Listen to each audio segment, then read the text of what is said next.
Malagasy mparay-tanindrazana mandalo fotoatsarotra izy tontolo zao ankehitriny. Voakasika izany tanteraka i Madagasikara sy ny vahoaka malagasy amin'ny fisian'ny valanaretina coronavirus na Covid-19 izao. Tsy mbola misy fanafody fanefitra na dia miasa mafy amin'izany aza ireo mpikaroka sy manam-pahaizana manerina zao tontolo zao. Tsy mbola misy vaksiny fiarovana ihany koa fa mbola eo am-pikarohana. Raisiko andraikitra ny mampahery anao sy manome torohevitra vitsivitsy hiatrehana izao zava-doza tsoroa amantany zao. Mahery vaika sy miazakazaka ny fianakitiaretina ity. Noho izany dia ny fandraisan'ny tsiraray andraikitra tandrify azy ihany no fiedina voalohany andresena azy io.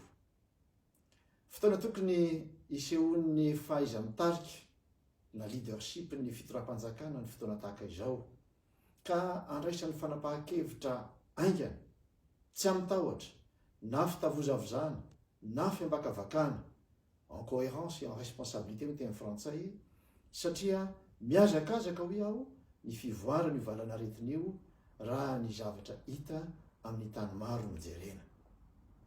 Ny tsy fandraisana fanapahan-kevitra aingana sy matotra dia mitarika fisavorovoron'ny saim-bahoaka sy fikorontanan'ny fiarahamonina.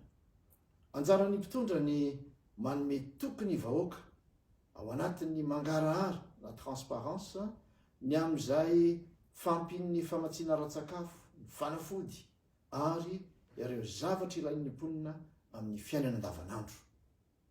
Amafisiko fa tena antoka lehibe ho an'ny fitoniana ny mangarahara. Iray no feo tokony hoen'ny vahoaka. Aoka tsisy feo na hevitra maro mifanipaka. Tsy fotoana fiarovateny zao, na fanamaivanana ny toe-draharaha, na fanliana andraikitra ihany koa. Tsy fotoanan'ny fifanenjena sy erisetra ihany koa. Mila arovana ireo sehatra sy orinasa fototra tsy maintsy mihodina ao anatin'ny krizy tahaka ny fahasalamana, herinaratra, solika, fitaterana, ny famatsiana ara-tsakafo. Ilaina ihany koa ny mangarahara eo amin'izay volam-panjakana rehetra atokana sy ampiasaina hiatrehana izao ady izao. Aoka atsahatra na aantona ireo fampiasam-bola ho amin'ny fandaharana asa tsy mifanaraka amin'ny lahara-pahamehany izao ady izao. Malagasy mparay tanindrazana, miantso ny tsirairay handray andraikitra aho. Miantso indrindraindrindra ny malagasy isam-batan'olona irahina, satria miatroka fahavalo tokana sady ombonana isika. Aoka arahana ireo toromarika avy amin'ireo tompona ndraiky mpanjakana. Tsy mamela mahazo ity valanaretina ity. Misy ireo toromarika entitra, tsy maintsy ajain'ny tsiraray, toy ny hoe fijanonana ao an-trano na le hoe confinement, fisasana tanana matetika amin'ny savony, fikoafana na mievina anaty kio fa tsy anoloana na anaty tanana, tsy fifandraisan-tanana, tsy fifanoroana.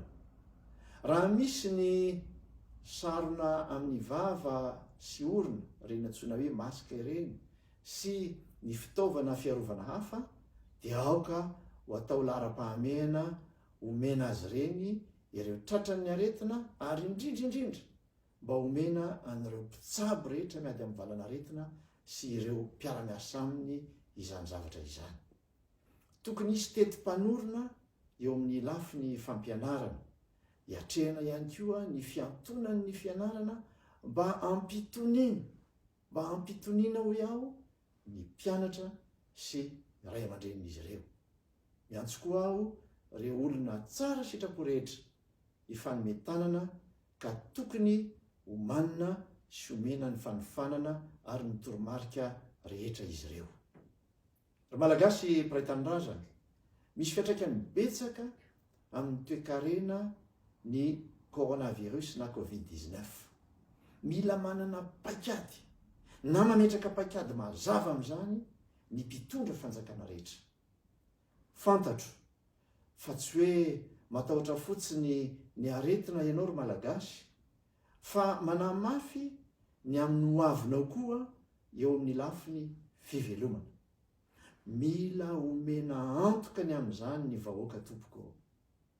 Mila atao mangarahara ny paikady tokony hanampiana amin'ny fomba rehetra ny orinasa izay hiara ny fiantraikan'izao Covid-19 izao azafady. Betsaka ny hevitra azo ampiarina. Misy fanapahan-kevitra tokony ho raisina aingana ihany koa ho fanomezan-toky sy anohanana ireo orinasa sahirana sy mpiasa eo amin'ny sehatra tsy miakina. Tokony hisy arika ho an'ireo orinasa mety voatery mandroaka mpiasa na hanao chômage teknika ka ampitombo indray ny tsy anasa.